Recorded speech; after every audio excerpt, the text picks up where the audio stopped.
Même liste pour Darmanin. Non, pas sur Darmanin. Il s'est passé de l'autre côté, parce que mon obsession du fait des deux emprises, des deux radicalités qui est en train de nous prendre en tenaille. On a vu deux choses. D'abord, quelqu'un qui a expliqué la défenseuse des droits.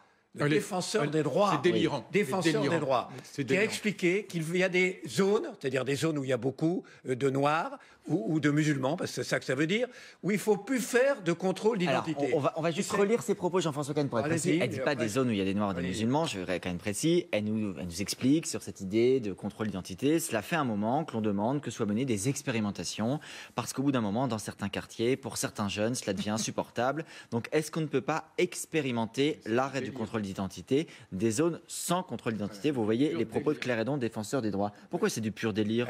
Mais parce que ça veut dire qu'on va organiser des zones de non-droit. Je voudrais aller jusqu'au bout quand même. Je voudrais aller jusqu'au bout. Ça veut dire quoi? Ça veut dire qu'il y a une population. Nous, on est des gens bien, on est des gens convenables. On demande une identité, c'est normal, c'est la civilisation.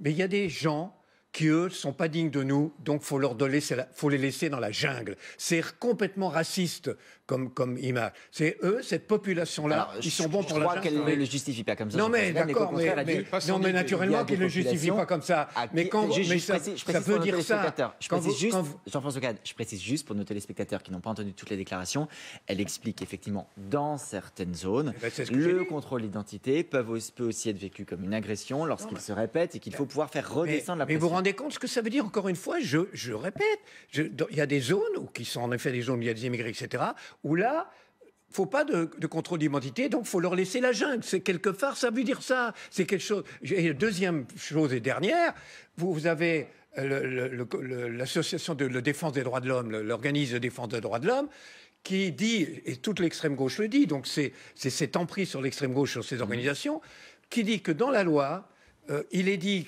qu'on peut demander à des associations de s'engager à respecter les valeurs de la République.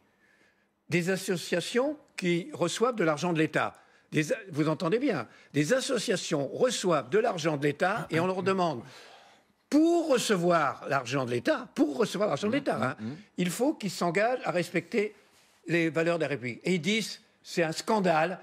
C'est une atteinte absolument épouvantable à leur liberté. Alors, comment on en est arrivé là, à cette emprise de l'extrémisme sur des organisations respectables? Je voudrais entendre Dany là-dessus, parce qu'on ne l'a pas encore